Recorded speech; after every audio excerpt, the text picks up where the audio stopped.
السلام علیکم ورحمت الله وبرکاتہ. ملګرو د اختر ورځو کې یا د واده په پروګرام کې د بعضې خلک د بانک نه نوي پیسې راوباسي، د نوي پیسو د پلتې راوباسي او زاړې پیسې ورته ورکوي. خو دا خلک زاړې پیسې بانک والا ته ډېرې ورکوي او بانک والا ورته بیا دا نوي پیسې چې دي دا لږې ورکوي. یعنی د 1200 په بدل کې ورته بانک والا 1000 روپۍ ورکوي یا د 1300 روپو په بدل کې ورته بانک والا نوي پیسې 1000 روپۍ ورکوي. نو آیا دا جایز دی که ناجایز دی؟ په دې کې ګناه شته که نه؟ څومره ګناه ده پکې؟ زما عزتمندو د دې ګناه نه کوس تاسو خبردار شئ، په دې بدن باندې مداوخته ودرېږي او تقریبا زما عزتمندو 80% خلک په دې ګناه کې لګیا دي زما عزتمندو.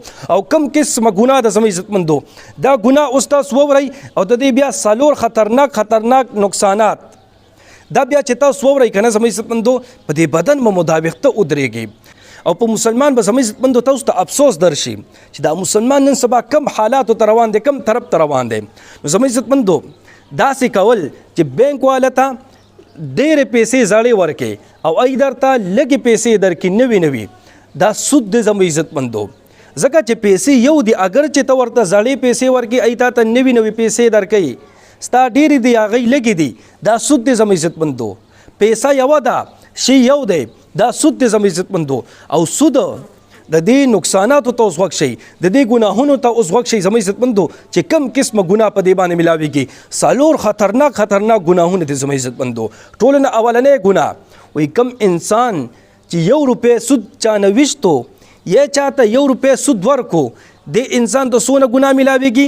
د یو قول مطابق دومره ګناه ورته ملو شه چې گویا د انسان خپل حقیقي مور سره 26 پیرې زنا وکړه. د دویم قول مطابق دته دومره ګناه ملو شه گویا د خپل حقیقي مور سره 14 پیرې زنا وکړه. د دریم قول مطابق کم انسان چې 1 روپۍ سود ورکو یا چانه 1 روپۍ سود ویشتو دته دومره ګناه ملاویږي چې گویا د خپل حقیقي مور سره 40 پیرې زنا وکړه. زما عزتمندو دې ګناه ته تاسو لږ شانتې سوچ وکئ. یو طرف ته یو بدبخته انسان چې وي چې هغه خپل حقیقي مور سره کمې مور نه چې پیدا شوي وي دغې مور سره دې 40 پیرې زنا وکړي او دې خوا بل طرف ته یو انسان 1 روپۍ په سود باندې ورکړي یا 1 روپۍ په سود باندې واخلي، دې دواړو ته یو شانتې ګناه ملاویږي. نو تاسو سوچ وکئ زما عزتمندو څومره خطرناکه ګناه ده. دویمه خطرناکه ګناه زما عزتمندو وایي کم انسان چې 1 روپۍ په سود باندې چاته ورکه یا 1 روپۍ د سود چانه واغشته، نو دې انسان ته دومره ګناه ملاویږي گویا چې دې انسان 80 پیغمبران قتل کړل. د 80 پیغمبرانو د قتل برابر ګناه دې انسان ته ملاویږي. یو طرف ته یو بدبخته انساني چې هغه 80 پیغمبران قتل کړي، بل طرف ته یو نیکمله انسانی چې هغه 1 روپۍ په سود باندې چاته ورکړي یا چانه په سود باندې 1 روپۍ واخلي، دې دواړو ته یو برابر ګناه ملو شو زما عزتمندو. تاسو سوچ وکئ د یو پیغمبر که چا قتل کو دی به بیا همیشه دپاره جهنم کې پروت دی زما عزتمندو. د جنت هغه خوشبین به دې مخصوصه نه کړي. نو بیا چې د سود په بدل کې تا ته دومره سخت ګناه ملاویږي چې تا د 80 پیغمبرانو برابر ګناه دا ستا په اماننامه کې لیکلی شي زما عزتمندو. نو څومره د افسوس خبره ده زما عزتمندو، څومره سخته ګناه ده زما عزتمندو. دریمه ګناه وایي د دې انسان په حق کې به د نیکعمله خلکو دعاګانې نه قبلېږي. دا خلک دعاګانې کوي که نه، مسلمانان دعاګانې کوي چې الله تعالی د ټولو مسلمانانو په حال باندې رحم وکړي، یا الله تعالی د ټولو مسلمانانو په کورونو کې خیر او برکت راولي. دغه دعاګانې چې دي که نه د دې سودخور په حق کې نه قبلېږي زما عزتمندو. دا 3 ګناه شول. څلورمه ګناه او د ټولو نه خطرناکه ګناه زما عزتمندو هغه په قرآن پاک کې الله تعالی د هغې ذکر کوي. الله رب العزت قرآن پاک کې فرمایي کم انسان چې سودخور دی او سود نه پرېږدي، د سود پیسې خوري، نو الله رب العزت فرمایي چې دې زما طرف نه او زما د پیغمبر طرف نه جنگ ته تیار شي. الله رب العزت د دې سودخور دپاره د جنگ اعلان کوي زما عزتمندو. نو الله رب العزت چې چاته د جنگ اعلان وکړي، الله رب العزت چې یو بنده دپاره د جنگ دپاره تیار شي، نو دا انسان به بیا کله خوشحالي صحیح کوي؟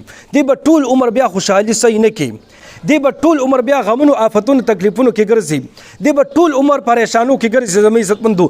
دته به د زړه سکون میلو نشي، دته به په زندګۍ کې خوشحالي میلو نشي زما عزتمندو.